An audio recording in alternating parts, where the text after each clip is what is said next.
সেনাবাহিনীর হাতে ম্যাজিস্ট্রেসি ক্ষমতা দেওয়া হয়েছে। সাধারণত দেশে জরুরি অবস্থার পরিস্থিতি ছাড়া সেনাবাহিনীর হাতে এই ক্ষমতা দেওয়া হয় না। সেনাবাহিনীর ম্যাজিস্ট্রেটি ক্ষমতার বিষয়ে আরো বিস্তারিত জানা যায় আমাদের সাথে নিউজ সেন্টার থেকে যুক্ত হচ্ছেন সহকর্মী মহিম। আপনাদের এলাকা বা আপনাদের প্রতিবেশী কেউ যদি কোনো প্রকার লুটতরাজ, ভাঙচুর, অগ্নিসংযোগ এবং বিভিন্ন প্রকারের হুমকি ধামকি যদি দিয়ে থাকে, দয়া করে আপনারা আমাদেরকে অবগত করবেন। নিরপেক্ষ ভূমিকা বেশিরভাগ সময় পালন করছে বা কম্প্যারিজন করলে সেনাবাহিনী টপে আছেন, তাদের দায়িত্ব পালন করবে, তাদেরকে দেওয়া হয়েছে ম্যাজিস্ট্রেসি ক্ষমতা। আসসালামু আলাইকুম সম্মানিত দর্শক শ্রোতা, আজকের এই ভিডিওতে অনেক গুরুত্বপূর্ণ ইনফরমেশন রয়েছে। আপনারা সকলেই জানেন বাংলাদেশ সেনাবাহিনীর কাছে পাওয়ারফুল ক্ষমতা দিয়েছেন ডক্টর ইউনূস। তারা এখন সব কিছুই করতে পারবেন। এক কথা বলতে গেলে এখন সেনাবাহিনী এবং সেনাবাহিনীর প্রধানরা মিলেই বাংলাদেশ পরিচালনা করবেন। সম্মানিত দর্শক শ্রোতা, সেনাবাহিনীর কাছে দেশ চালানোর ক্ষমতা দিয়ে সেনাবাহিনীর কাছে ম্যাজিস্ট্রেট ক্ষমতা দেওয়ার পরপরই সেনাবাহিনীরা কি করলো, আজকে সারা রাত সারা দিন সেনাবাহিনীরা কি কার্যক্রম চালালো, সম্মানিত দর্শক শ্রোতা, সেনাবাহিনীরা কি শক্তি কাজে লাগাচ্ছে, সেনাবাহিনীরা কি করতে চাচ্ছে, সেনাবাহিনীদের মূল উদ্দেশ্য কি, আজকের এই ভিডিওতে সকল চাঞ্চল্যকর বিষয় জানতে পারবেন। আর ডক্টর ইউনূস হঠাৎ করে কেনই বান সেনাবাহিনীর কাছে এমন পাওয়ারফুল ক্ষমতা দিল, বাংলাদেশ সংবিধান কেন এমন ক্ষমতা দেওয়া হলো, দর্শক শ্রোতা, এমন প্রশ্ন অনেকেরই মনে। তো আজকের এই ভিডিওটি দেখলে আপনারা বুঝতে পারবেন। বেশি কথা বলবো না, বেশি সময় নষ্ট করব না, আমরা ভিডিও ক্লিপে চলে যাচ্ছি। আপনারা মনোযোগ সহকারে ভিডিও ক্লিপটি দেখতে থাকুন। আপনাদের এলাকা বা আপনাদের প্রতিবেশী কেউ যদি কোনো প্রকার লুটতরাজ, ভাঙচুর, অগ্নিসংযোগ এবং বিভিন্ন প্রকারের হুমকি ধামকি যদি দিয়ে থাকে এবং আপনাদের পাশে যারা সংখ্যালঘু আছে তাদেরকে কোনো প্রকার উচ্ছেদ বা হুমকি এবং তাদের ঘর বা বিভিন্ন জিনিস উচ্ছেদ করার কোনো পরিকল্পনা করে, দয়া করে আপনারা আমাদেরকে অবগত করবেন। আমরা সোনাগাজী মডেল থানায় আছি এবং আমরা ইনশাআল্লাহ প্রশাসনের সহায়তায় আমরা আপনাদের। আসসালামু আলাইকুম, ঈদ মোবারক। ঈদ মোবারক ওই মানুষগুলোর জন্য যারা আমরা ভাবছিলাম যে বাংলাদেশে এই মুহূর্তে যে অস্থিতিশীল একটা পরিবেশ চলছে, বিভিন্ন জায়গায় লুটপাট, লুটতরাজ, ভাঙচুর, তারপর নানান ইস্যুতে বাড়িতে বা ঘরে বা ব্যবসা প্রতিষ্ঠানে নানান ধরনের অস্থিতিশীল পরিবেশ ছিল, তাদের জন্য বড়ই দুঃসংবাদ। কারণ সেনাবাহিনী কোনো রাজনৈতিক দল চেনে না, আওয়ামী লীগ চেনে না, বিএনপি চেনে না, জামাত চেনে না। দুষ্কৃতিকারী যেই হবে তার বিরুদ্ধে ব্যবস্থা নেওয়া হবে। খুবই অল্প সময়ের মধ্যে সারা বাংলাদেশের বিভিন্ন জায়গায় সেনাবাহিনী তাদের যেই দায়িত্বশীল নাম্বারগুলো আছে সেই নাম্বারগুলো লোকাল এরিয়াতে ছড়িয়ে দেওয়া হবে। আপনারা যেখানেই বসবাস করুন, সেনাবাহিনীর যে কোনো সহযোগিতা নিতে স্থানীয়ভাবে আপনার নিকটস্থ থানাতেই এই মুহূর্তে সেনাবাহিনী অবস্থান করছে। তো আপনারা ভিডিওর প্রথমে একটা বক্তব্য শুনেছেন, তিনি হচ্ছেন আমাদের সেনাবাহিনীর একজন কমিশনপ্রাপ্ত অফিসার। সম্ভবত নোয়াখালীর সোনাগাজী এই এলাকাতে ব্যাপক নানান ঘটনা ঘটেছে, সংখ্যালঘু সম্প্রদায়ও আছে। সারা বাংলাদেশের যে কোনো জায়গায় এই যে বক্তব্যটা আমাদের অফিসার দিলেন, একই বক্তব্য কিন্তু সারা বাংলাদেশের সব জায়গায়, বিশেষ করে স্পেশাল কিছু নির্দেশনা দেওয়া হয়েছে সেনাবাহিনীকে। এর মাঝখানে গুরুত্বপূর্ণ অংশগুলা তিনি যেমন বলেছেন, এর পাশাপাশি কিন্তু আরও কিছু দায়িত্ব আছে সেনাবাহিনীর জন্য।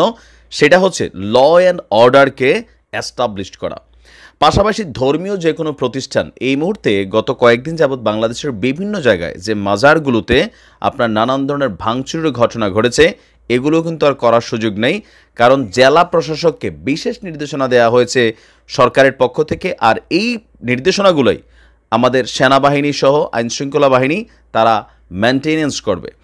দর্শক, এই মুহূর্তে সেনাবাহিনী মাঠে নামার পর আজকে বাংলাদেশের বিভিন্ন জায়গায় দৃশ্যপটগুলো অনেকটা বদলে গেছে। কারণ বাংলাদেশের মানুষ এই একটা জিনিস জানে যে এটা অন্যান্য বাহিনী না, যে কোনো একটা আকাম করলেন আর তাদের কাছে গিয়া আমি অমুক দলের তমুক বা তমুক সাহেবের তমুক এগুলা বইলা কিন্তু সেনাবাহিনীর কাছে পার পাওয়া যাবে না।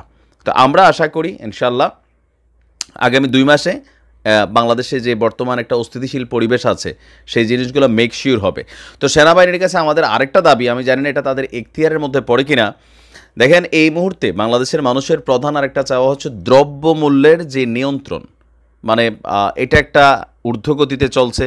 এই মুহূর্তে আমরা যে সেই বৈষম্য বিরোধী আন্দোলনের পর সারা বাংলাদেশে বিভিন্ন জায়গায় এখনও আপনার সরকার নির্ধারিত দামে অনেক প্রোডাক্টই বিক্রি হচ্ছে না। যেমন ধরেন ডিম এবং মুরগির ক্ষেত্রে সরকার একটা দাম বেঁধে দিয়েছে, কিন্তু ভোক্তা পর্যায়ে এগুলো মনিটরিং হচ্ছে না। এছাড়াও বিভিন্ন জায়গায় চাঁদাবাজি আমরা ধরতে গেলে 50% কিন্তু কমে গেছে, এটা প্র্যাকটিক্যাল।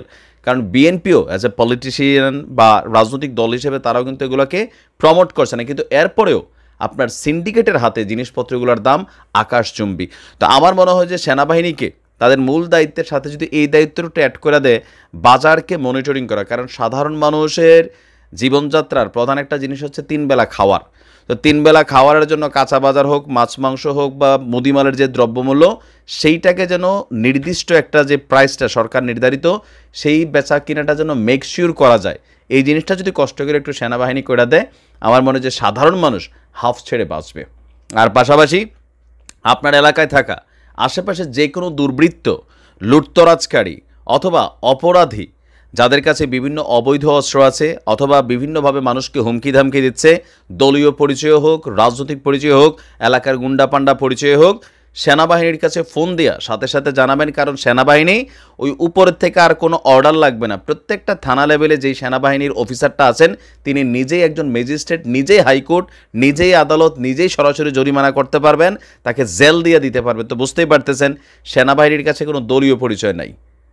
আপনারা নির্ধারিত এলাকায় যেখানে আছেন আপনি আপনার স্থানীয় থানাতে খবর নেন, সেনাবাহিনীর যে হটলাইন নাম্বারগুলো চালু আছে সেগুলোতে ফোন করে জানাবেন। তো আলহামদুলিল্লাহ আমরা আশা করি ভালো কিছুই হবে। সালামু আলাইকুম, আমি নাইম দক্ষিণ কোরিয়া থেকে। গতকালকে রাত্র থেকে মানে আজ রাত 12টা থেকে বাংলাদেশের বিভিন্ন জায়গায় আমাদের প্রাণপ্রিয় সেনাবাহিনী তারা রাজপথে নেমেছে এবং কি উপজেলা থেকে শুরু করে জেলা, বিভাগ, তারপর ইউনিয়নের বিভিন্ন জায়গাতে তারা তাদের দায়িত্ব পালন করবে। তাদেরকে দেওয়া হয়েছে ম্যাজিস্ট্রেসি ক্ষমতা। তো কমিশনপ্রাপ্ত যে সকল অফিসাররা আছেন তারা ম্যাজিস্ট্রেটের মতন পাওয়ার নিয়ে চলবে। তো সেনাবাহিনী আসলে এই ম্যাজিস্ট্রেসি পাওয়ারের আওতায় কি করতে পারবে আর কি করতে পারবে না। তো আমরা যেটা বেসিক্যালি কি করতে পারবে সেটার মধ্যে এত কিছু আছে যে আপনি আশ্চর্য হয়ে যাবেন যে ওয়ান কাইন্ড অফ সুপ্রিম পাওয়ার সেনাবাহিনীকে দেওয়া হয়েছে। সেনাবাহিনীর নির্বাহী ম্যাজিস্ট্রেটের ক্ষমতাপ্রাপ্ত কর্মকর্তারা ফৌজদারি কার্যবিধির 1898-এর 64, 65, 83, 84, 86 আরও বিভিন্ন ধারাগুলোতে অপরাধগুলো বিবেচনায় নিতে পারবেন বলে জানানো হয়েছে। ধারা 64তে কী করতে পারবে? ম্যাজিস্ট্রেটের উপস্থিতিতে অপরাধ সংগঠনকারী যে কোনো ব্যক্তিকে গ্রেপ্তার করার বা গ্রেপ্তারের নির্দেশ দেওয়ার এবং নিজস্ব হেফাজতে নেওয়ার ক্ষমতা রাখে। মানে আপনাকে চাইলে সেনাবাহিনী গ্রেপ্তার করতে পারবে অথবা নির্দেশ দিতে পারবে অথবা আটকে রাখতে পারবে। এটা হচ্ছে 64। 65 ধারাতে কী আছে? গ্রেপ্তার করার ক্ষমতা বা তার উপস্থিতিতে গ্রেপ্তারের নির্দেশনা যার জন্য তিনি গ্রেপ্তারি পরোয়ানা জারি করতে পারবেন। ধারা 83, 84, 86 ওয়ারেন্ট অনুমোদন করার ক্ষমতা বা ওয়ারেন্টের অধীনে গ্রেপ্তারকৃত অভিযুক্ত ব্যক্তিকে অপসারণ আদেশ দেওয়ার ক্ষমতা। যদি কাউকে ভুলভাল কেউ গ্রেপ্তার করে সেক্ষেত্রে সেনাবাহিনী নিজেই সেই ব্যক্তিকে ছেড়ে দেওয়ার তাৎক্ষণিক ক্ষমতা রাখে। ধারা 95-2 নথিপত্র ইত্যাদির জন্য ডাক ও টেলিগ্রাফ কর্তৃপক্ষের দ্বারা অনুসন্ধান এবং আটক করার ক্ষমতা। ধারা 100 ভুলভাবে বন্দি ব্যক্তিদের হাজির করার জন্য অনুসন্ধান অথবা ওয়ারেন্ট জারি করার ক্ষমতা। মিথ্যা মামলা যারা দিচ্ছেন তাদের জন্য কিন্তু এই ধারাতে বড়ই দুঃসংবাদ আসছে। ধারা 105 সরাসরি তল্লাশি করার ক্ষমতা। তার উপস্থিতিতে যে কোনো স্থানে অনুসন্ধানের জন্য তিনি সার্চ ওয়ারেন্ট জারি করতে পারেন। মানে এই যে পাওয়ারগুলো খুবই সুপ্রিম পাওয়ার। ধারা 107 শান্তি বজায় রাখার জন্য নিরাপত্তার প্রয়োজনীয় ক্ষমতা। 109 ভবঘুরে এবং সন্দেহভাজন ব্যক্তির ভালো আচরণের জন্য নিরাপত্তার প্রয়োজনীয় ক্ষমতা। 110 ভালো আচরণের জন্য নিরাপত্তা প্রয়োজনীয় ক্ষমতা। ধারা 126 জামিনের নিষ্পত্তি করার ক্ষমতা। খুব সুন্দর পাওয়ার দিয়েছে। ধারা 127 বেআইনি সমাবেশ ছত্রভঙ্গ করার আদেশ দানের ক্ষমতা। মানে এখন থেকে যদি কেউ সমাবেশ করতে চায় সামহাও সম্ভবত সেনাবাহিনীর অনুমতিগত কোনো একটা ইস্যু আছে। ধারা 128 আপনার বেআইনি সমাবেশ ছত্রভঙ্গ করার জন্য বেসামরিক শক্তি ব্যবহার করার ক্ষমতা। যারা জায়গায় জায়গায় খালি প্রটেস্ট করছেন তাদের জন্য কিন্তু এটা মাথায় রাখবেন। ধারা 130 আপনার একই ধারা 133 স্থানীয় উপদ্রবে ক্ষেত্রবিশেষে ব্যবস্থা হিসাবে আদেশ জারি করার ক্ষমতা।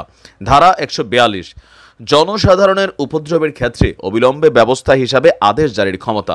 উল্লেখিত ক্ষমতা ছাড়াও যে কোনো নির্বাহী ম্যাজিস্ট্রেটকে মোবাইল কোর্ট আইন 2009-এর অধীনে মোবাইল কোর্ট পরিচালনা করার জন্য সরকার এবং সেই সঙ্গে জেলা ম্যাজিস্ট্রেট দ্বারা সংশ্লিষ্ট এখতিয়ারের মধ্যে ক্ষমতা দেওয়া হয়েছে।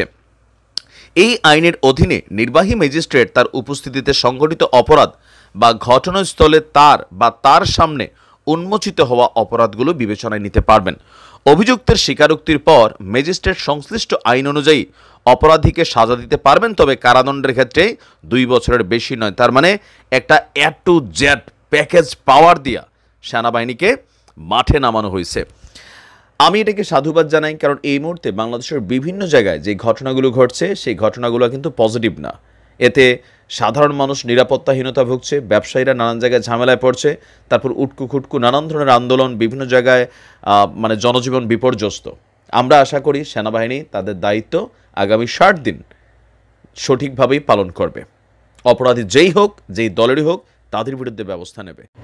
এই কথাটা সবাই স্বীকার করতে বাধ্য যে বাংলাদেশে যতগুলো আইনশৃঙ্খলা বাহিনী আছে অথবা সশস্ত্র বাহিনীর শাখা আছে, তার মাঝখানে প্রাণপ্রিয় সেনাবাহিনী সকলের কাছেই ট্রান্সপারেন্ট অথবা আমরা যদি বলি ধরেন নিরপেক্ষ ভূমিকা বেশিরভাগ সময় পালন করেছে, বা কম্প্যারিজম করলে সেনাবাহিনী টপে আছেন। তো গতকালকে রাত্র থেকে আপনার সেনাবাহিনীকে নামানো হয়েছে। বাংলাদেশের এই মুহূর্তে যে বিশৃঙ্খল একটা পরিবেশ আছে, বিভিন্ন জায়গায় নানান ধরনের ঘটনাগুলো ঘটছে, আর পুলিশ তাদের নৈতিক শক্তি এক ধরনের হারিয়ে এই আইনশৃঙ্খলাকে আসলে কন্ট্রোল করতে পারছে না। তো আজকে স্বরাষ্ট্র মন্ত্রণালয় এবং কি আমাদের প্রফেসর ডক্টর ইউনূস, আসিফ নজরুল ইসলাম, মানে সকলে মিলে বিষয়টা নিয়ে আপনারা জানেন যে সিদ্ধান্ত নিয়ে সেনাবাহিনীকে মাঠে নামিয়েছে। এখন এই সেনাবাহিনী মাঠে নামানোর পর বাংলাদেশ আওয়ামী লীগের পক্ষ থেকে একটা নির্দেশনা আসছে তাদের দলীয় নেতাকর্মীদের উপর। এই মুহূর্তে রাইট নাও আপনি যদি দেখেন যে সবচেয়ে বেশি ঝামেলায় পড়ছে ক্ষমতার এই পালাবদলে, সেটা হচ্ছে আওয়ামী লীগ। স্থানীয়ভাবে যারা বেশিরভাগ সময় দুর্নীতি করছে, আবার অনেকে দুর্নীতি করে নাই কিন্তু শুধুমাত্র আওয়ামী লীগ করছে, এইটার কারণে কিন্তু বিপদে আছে। যারা দুর্নীতি করছে তারা বিপদে পড়বে, এটাই স্বাভাবিক। তারা এগুলো ভাইবা চিন্তাই চলে যে ক্ষমতায় থাকলে ফুলের মালা, ক্ষমতায় না থাকলে রূপসা চপ্পলের ভালোবাসা, এই মেন্টালিটিতে কিন্তু তারা হাঁটে। কিন্তু যারা ভালো মানুষ, যে কোনো সময় দল করার কারণে বিএনপি হোক, আওয়ামী লীগ হোক, বিপদে পড়ছে, তাদের জন্য অনেকটা পজিটিভ ফিডব্যাক তৈরি করবে সেনাবাহিনী। এখন সেনাবাহিনী যাতে কোনো দলের না, আজকে সেনাবাহিনীর ঘোষণাটা শুনছেন যে আমাদের কাছে কোনো দলের পরিচয় নাই, আপনি বিএনপি হন, আওয়ামী লীগ হন, জামাত হন, জাতীয় পার্টি হন, হিন্দু হন, মুসলমান হন, ডাজেন্ট ফ্যাক্ট, আমাদের কাজ হচ্ছে নিরাপত্তা দেওয়া। এবার যেই নিরাপত্তাকে বিশৃঙ্খল করবে তার বিরুদ্ধে সেনাবাহিনীর সাথে সাথে অ্যাকশনে যাবে। সেনাবাহিনীর এমন ঘোষণা শোনার পর আপনার আওয়ামী লীগ তারা একটা নির্দেশনা দিয়েছে তাদের ভেরিফাইড ফেসবুক পেজ থেকে। পোস্টটিতে একটা বলা হয়েছে যে আমরা সারা দেশ থেকে খবর পেয়েছি বেশিরভাগ থানাতে আওয়ামী লীগ নেতাকর্মীদের বাড়িতে হামলা এবং লুটপাটের বিষয়ে সাধারণ ডায়েরিও নিতে চায়নি পুলিশ।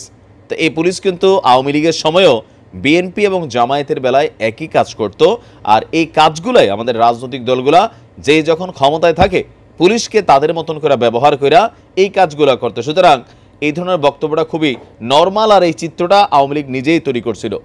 এতে বলা হয়েছে যেহেতু সেনাবাহিনীকে ম্যাজিস্ট্রেসি দেওয়া হয়েছে, মানে একটা বিশাল পাওয়ার দেওয়া হয়েছে, তাই এই অপরাধীদের থামাতে এখন সেনাবাহিনীর কাছে অভিযোগ দেওয়া ছাড়া আর কোনো বিকল্প নেই। তা মানে এখানে আওয়ামী লীগ যেটা বলছে যে আপনার এখন থেকে বাংলাদেশ আওয়ামী লীগের কোনো নেতাকর্মী অথবা কোনো সমর্থক তিনি তার ব্যবসা প্রতিষ্ঠান, বাড়িঘর, যে কোনো জায়গায় যদি ব্যক্তিগতভাবে বা প্রাতিষ্ঠানিকভাবে অন্য দল দ্বারা, বিএনপি অথবা জামাত অথবা লোকালি কোনো মানে কোনো সংগঠন বা সংস্থা বা কোনো ব্যক্তিবর্গের দ্বারা যদি কেউ অত্যাচারিত হয়, নির্যাতিত হয়, নিগৃহীত হয় অথবা হুমকি ভয় ফিল করে, তাহলে যেন সাথে সাথে বিষয়টা সেনাবাহিনীর সাহায্য বা সহযোগিতা নেওয়া হয়। তো এই ক্ষেত্রে সেনাবাহিনী কি সহযোগিতা করবে? শতভাগ করবে, কারণ সেনাবাহিনীর কাজটাই হচ্ছে নিরপেক্ষ থাকা। সেনাবাহিনীর যারা কমিশন অফিসার লেভেলে আছেন তারা কিন্তু সবসময় এই পদটা বা এই পাওয়ারটা তারা পায় না। তাদের কাজই হচ্ছে বেশিরভাগ সময় আমাদের ক্যান্টনমেন্টগুলোতে থাকা, বা যখন তারা পাবলিকলি নামে তখন তারাও সর্বোচ্চ চেষ্টা করে আচার ব্যবহার দিয়া, ভালোবাসা দিয়া, ভালো কথা বলা, আর যদি দেইরামি করে তখন উল্টা লটকাইয়া, হ্যাঁ মনে করলেন যে বাঁশের কঞ্চি দিয়া চিকন চিকন আঘাত করা, অথবা দরকার লাগলে এনকাউন্টারও কিন্তু করে দিবে। কারণ সেনাবাহিনীর আরেকটা অভিযান চলছে, আপনারা জানেন সেনা, পুলিশ সহ বিভিন্ন বাহিনীর যে যৌথ অভিযান চলছে। তো এই মুহূর্তে সেনাবাহিনী নামার পরে এটা সবচেয়ে বেশি অ্যাডভান্টেজ বা সুবিধা আমার মনে হচ্ছে এই মুহূর্তে আওয়ামী লীগই পাবে, আর সাধারণ জনগণও পাবে। আর অন্যান্য দলের মধ্যে যারা প্রতিশোধ পরায়ণ মেন্টালিটিতে ছিল, এটা করে ফেলবো, এটা ভাঙ্গা ফেলবো, এটা দখল নিয়ে নেবো, বিভিন্ন জায়গায় তারা বিপদে পড়ছে। আর সবচেয়ে আরও বড় বিপদে পড়ছে যারা রাস্তাঘাটে বিভিন্ন জায়গায় চাঁদাবাজি সিন্ডিকেট চালাইতো, পুলিশকে বা ট্রাফিককে ম্যানেজ করা, তারাও কিন্তু বিপদে পড়ছে। আমরা সেনাবাহিনীকে চাই নিরপেক্ষ ভূমিকা পালন করবে। এর পাশাপাশি আমাদের ভবিষ্যতে যে রাজনৈতিক সরকাররা আসবেন তারাও এটা মাথায় রাখবেন যে এই যে ধরেন ক্ষমতায় থাকলে ওই যে ফুলের মালা, সইরা গেলে রূপসা জুতার ভালোবাসা, ক্ষমতায় থাকলে যত মামলা আছে এক রাতে সরে যাবে, ক্ষমতায় থেকে সরে গেলে এক রাত্রে আবার 200 মামলা হবে, এই ট্রেন্ডটা যতক্ষণ বাংলাদেশে পরিবর্তন না হয় এখানে কোনো সরকার আইসা এই দেশের জনগণের শান্তি দিতে পারবে না।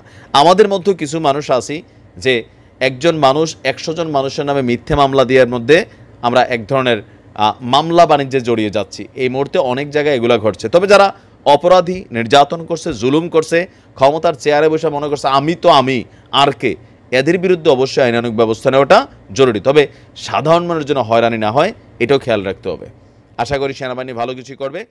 সম্মানিত দর্শক শ্রোতা, আপনারা বিস্তারিত ভিডিওতে দেখতে পারলেন বর্তমানে বাংলাদেশ সেনাবাহিনীদের হাতে কি কি পাওয়ারফুল ক্ষমতা রয়েছে, তারা ক্ষমতা পাওয়ার পর তারা কিভাবে ক্ষমতা চালাচ্ছে, কিভাবে ক্ষমতা প্রয়োগ করতেছে। সম্মানিত দর্শক শ্রোতা, বাংলাদেশ সংবিধান থেকে এবং ডক্টর ইউনূসও ঘোষণা দিয়েছেন যে সেনাবাহিনীদের হাতে এখন ম্যাজিস্ট্রেট ক্ষমতা রয়েছে, তারা সকল কিছু কার্যক্রম চালাতে পারবে। দর্শক শ্রোতা, হঠাৎ করেই এমন সিদ্ধান্ত কেন নেওয়া হয়েছিল? তো এই বিষয়ে বিস্তারিত তথ্য এবং চাঞ্চল্যকর বিষয় আপনারা জানতে পারলেন। এই সম্পর্কে যদি আপনারা কিছু বলতে চান, আপনাদের ব্যক্তিগত মতামত ভিডিওর কমেন্ট বক্সে অবশ্যই জানিয়ে দিবেন। ধন্যবাদ আজকের এই ভিডিওর সঙ্গে থাকার জন্য। সকলেই ভালো থাকবেন।